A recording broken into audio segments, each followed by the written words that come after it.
గత 20 ఏళ్లుగా తెలంగాణ ప్రజల బాధల లోపల భాగమైనటువంటి తెలంగాణ జాగృతి, అనేక ఉద్యమాలను నిర్మించినటువంటి తెలంగాణ జాగృతి, తెలంగాణ ఉద్యమం లోపల గ్రామ గ్రామాన ఉద్యమాన్ని రాజేసి ఉర్రూతలూగించినటువంటి తెలంగాణ జాగృతి ఇప్పుడు నూతన రాజకీయ కార్యాచరణను ప్రకటించింది.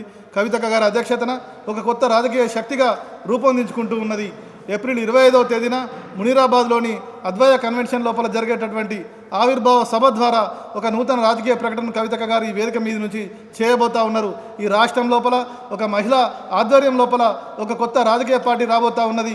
ఏ బాధల కోసమైతే మనం తెలంగాణ రాష్ట్రాన్ని కాంక్షించినామో, ఏ బాధల కోసమైతే సాయుధ పోరాటం నుంచి నిజాం వ్యతిరేక పాలన నుంచి మనం విడిపడ్డామో, ఏ బాధల కోసమైతే 69 తెలంగాణ ఉద్యమం కానీ తర్వాత తెలంగాణ మలిదశ పోరు కానీ మనం సాధించినామో ఆ ప్రయోజనాలు సాకారం కాకపోవడం వల్ల ఇవాళ తెలంగాణ రాష్ట్రాన్ని లోపల మరో మహోద్యమాన్ని నిర్మించుకోవాల్సినటువంటి అవసరం ఉన్నది. రాజకీయ కార్యాచరణను ప్రకటిస్తూ దానికి అనుగుణంగా కవితక్క గారు అడుగులేస్తూ ముందుకు వస్తూ ఉన్నారు. పెద్ద ఎత్తున అన్ని జిల్లాల నుంచి కూడా, గ్రామ స్థాయి నుంచి కూడా చాలా పెద్ద ఎత్తున ఇక్కడికి అందరు రాబోతూ ఉన్నారు. కవితక్క గారి ఆధ్వర్యం లోపల గత 20 సంవత్సరాల లోపల వారితో కలిసి పనిచేసిన వాళ్ళు, అదేవిధంగా ఉద్యమం లోపల క్రియాశీలకంగా ఉండి ఉద్యమ ప్రయోజనాలు నెరవేరలేదు అని భావిస్తున్నటువంటి వేలాది మంది ఉద్యమకారులు కూడా ఇవాళ కవితక్క గారి ఆధ్వర్యం లోపల అన్ని జిల్లాల నుంచి రాబోతూ ఉన్నారు. ఎడ్ల బండ్ల ద్వారా కానీ ట్రాక్టర్ల ర్యాలీలు మొదలైనాయి. అనేక మంది బైక్ ర్యాలీలు, సైకిల్ ర్యాలీలు మొదలు చేస్తున్నారు. సిరిసిల్ల, గజ్వేల్ నుంచి, సిద్దిపేట నుంచి కూడా పాదయాత్రలు మొదలవుతూ ఉన్నాయి. మునీరాబాద్ నుంచి కూడా ఇక్కడ కుమార్ గారి రాజ్యం లోపల పెద్ద ఎత్తున ఏర్పాట్లు చేస్తూ ఉన్నారు. ఈ జిల్లా లోపల ఇక్కడ జరగబోతున్నటువంటి ఏదైతే సభలు ఉన్నాయో చాలా పెద్ద ఎత్తున అన్ని జిల్లాల నుంచి రాబోతూ ఉన్నారు. వాళ్ళందరినీ కూడా మేము కోరుతూ ఉన్నాం. ఎండ ఎక్కువ ఉంది కాబట్టి పెద్ద వయసు ఉన్న వారిని తీసుకురాకండి దయచేసి. తర్వాత మరోసారి మనం పెద్ద సభ పెట్టుకుంటా ఉన్నాం. 25వ తేదీ పొద్దున 8 గంటలకు కార్యక్రమం ప్రారంభమవుతూ ఉన్నది.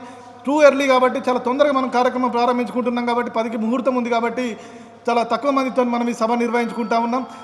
మేడ్చల్ జిల్లా అధ్యక్షులు మా రామిడి వెంకటరెడ్డి గారు, అదేవిధంగా శివారెడ్డి గారు, మా మారన్న గారు, అదేవిధంగా ఇక ముఖ్య నాయకులు మిగతా వాళ్ళందరూ కూడా ఈ యొక్క కార్యక్రమాల లోపల క్రియాశీలకంగా ఉండి ఏర్పాట్లు చేస్తూ ఉన్నారు. ఈగ సంతోష్ గారు కానీ, మిగతా సీమ రమేష్ గారు కానీ మిగతా వాళ్ళందరూ కూడా ఏర్పాట్లు చేస్తూ ఉన్నారు. ఇవాళ ఈ పర్యవేక్షణల పనుల కోసం రామకిషన్ రావు గారు, అదేవిధంగా కవితక్క గారి మామయ్య గారు, జాగృతి రాష్ట్ర నాయకులు, వారి ఆధ్వర్యం లోపల సీనియర్ నాయకులు, వారి ఆధ్వర్యం లోపల ఇక్కడికి మేము రావడం జరిగింది. నా పేరు నవీనాచారి, అన్న ఇస్మాయిల్ అన్న గారు కూడా ఈ యొక్క కార్యక్రమంలో పాల్గొన్నాం.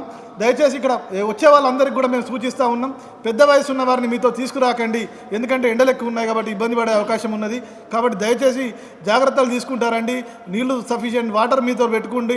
అదేవిధంగా మజ్జిగ కానీ మిగతా చలువ పదార్థాలన్నీ కూడా మీతో పెట్టుకోవాలని కోరుతూ ఉన్నాం. వచ్చే వాళ్ళందరూ కూడా లేట్ చేసుకోకుండా ఇంకా తొందరగానే అవసరమైతే ఉదయం ఇంకా తొందరగానే బయలుదేరే ఏర్పాట్లు చేసుకోవాలని కోరుతూ ఉన్నాం. అయిపోయిన తర్వాత ఎవరైతే ర్యాలీలో పాల్గొంటారో చాలా పెద్ద ఎత్తున ఒక బ్రహ్మాండమైనటువంటి హైదరాబాద్ నగరం కనీ విని ఎరుగనటువంటి ఒక మహా ర్యాలీ ఇక్కడ నుంచి బయలుదేరుతూ ఉన్నది. పార్టీ జెండాను, పార్టీ ఎజెండాను కవితక్క గారి వేదిక నుంచి ఆవిష్కరిస్తూ ఉన్నారు. ఈ తెలంగాణ రాష్ట్రం లోపల నూతన రాజకీయ శక్తి ప్రభవించబోతూ ఉన్నది. అణగారిన వర్గాల ఆత్మగౌరవ పతాకగా, తెలంగాణ ప్రాంత అస్తిత్వ ప్రతీకగా, అదేవిధంగా తెలంగాణ అభివృద్ధి ప్రదాతగా ఈ యొక్క నూతన పార్టీ వెలుగొందాలని మనస్ఫూర్తిగా ఆకాంక్షిస్తూ వేలాది మంది, అనేక మంది గుళ్ళల్లో పూజలు చేస్తూ ఉన్నారు, మసీదులకు ప్రార్థనలు చేస్తూ ఉన్నారు, దర్గాలకు, అజ్మీర్ దర్గా లాంటి చోటుకు చాదరు పంపుతూ ఉన్నారు. వాళ్ళందరికీ కూడా చేతులెత్తి వినమ్రంగా మేము కృతజ్ఞతలు తెలియజేస్తూ ఉన్నాం. ఈ నూతన రాజకీయ శక్తిలో కలిసి అడుగులేయాల్సిందిగా తెలంగాణలో ఉన్న ఆలోచన పరులను, మేధావులను, విద్యావంతులను, రాజకీయ నాయకులను, ప్రజల లోపల ఉన్నటువంటి ప్రజాప్రతినిధులను, ఎన్జిఓల వారిని అందరినీ కూడా, ప్రొఫెషనల్స్ అందరినీ కూడా మేము సాధారణంగా ఆహ్వానిస్తూ ఉన్నాం. కవితక్క గారు ఆ రోజు ఉదయం 7 గంటలకు కన్నా ముందే బయలుదేరి అక్కడ అమరవీరుల స్తూపంకు చేరుకోవడం జరుగుతుంది. తెలంగాణ అమరవీర స్తూపం ఏదైతే గన్ పార్క్లో ఉందో అక్కడికి వెళ్ళి తెలంగాణ ఉద్యమంలో మనం ఎందుకో వారి అమరుల ఆశయాల కోసమైతే మనం సాధించుకున్నామో ఆ తెలంగాణ రాష్ట్ర సహకారానికి గుర్తుగా, అమరుల బలిదానాలకు గుర్తుగా వారికి నివాళులు అర్పించి ఒక ర్యాలీగా ఈ యొక్క సభా ప్రాంగణానికి చేరుకుంటారు. 8 గంటలకు ఇక్కడ కార్యక్రమం ప్రారంభమవుతుంది. 10 గంటలకు ముందు కల్చరల్ ప్రోగ్రామ్స్ అన్నీ కూడా జరుగుతూ ఉంటాయి. 10 గంటలకు కవితక్క గారి ఈ యొక్క పార్టీ జెండాను ఆవిష్కరిస్తారు, పార్టీ పేరు ప్రకటిస్తారు. దాంతోపాటుగా ఈ యొక్క పార్టీ ఎజెండా ఏదైతే ఉంటుందో, పార్టీ విధి విధానాలు ఏదైతే ఉంటుందో వాటన్నిటిని కూడా ప్రకటిస్తారు. పార్టీ రాజకీయ కార్యాచరణను ప్రకటిస్తారు. దాంతోపాటుగా పార్టీ నియమావళి ఏదైతే ఉన్నదో దాన్ని కూడా ప్రకటించుకోవడం జరుగుతుంది. అనంతరం ఇక్కడ భోజన కార్యక్రమాన్ని తొందరగా అందరూ పూర్తి చేసుకుంటారు. దాంతోపాటుగా ఒక మహా ర్యాలీ పార్టీ జెండాలు అప్పుడు ఆవిష్కరించుకోవడం జరుగుతుంది. కాబట్టి పార్టీ జెండాలతోని, పార్టీ విధానాలతోని ఇక్కడ పెద్ద ఎత్తున మళ్ళీ తిరుగు ర్యాలీ ప్రారంభమవుతుంది. వెళ్తూ ఉన్న క్రమం లోపల మాకు స్థానికంగా ఉన్నటువంటి అన్ని జిల్లాల లోపల నియోజకవర్గాల లోపల మేము ఇంటికి వెళ్ళే క్రమం లోపల వచ్చేటటువంటి నియోజకవర్గాలు ఏవైతే ఉన్నాయో వాటన్నింటిలో కూడా అక్కడ స్థానికుల మా జాగృతి కార్యకర్తల కోరిక మేరకు అక్కడ జెండా ఎగురవేస్తూ కవితక్క గారు ముందుకు కదులుతారు. అది సాయంత్రం వరకు కూడా ర్యాలీ కొనసాగుతుంది. చివరికి ఆ పార్టీ కార్యాలయం బంజారాహిల్స్లో ఉన్నది, దానికి చేరుకుంటుంది. తెలంగాణ యవనికపైన కొత్త పార్టీ పురుడు పోసుకుంటా ఉన్నది. అది ఈ నేలపై జరిగినటువంటి అనేక ప్రజా ఉద్యమాల్లో భాగస్వాములైనటువంటి సమూహంతో కొత్త పార్టీ రాబోతా ఉన్నది.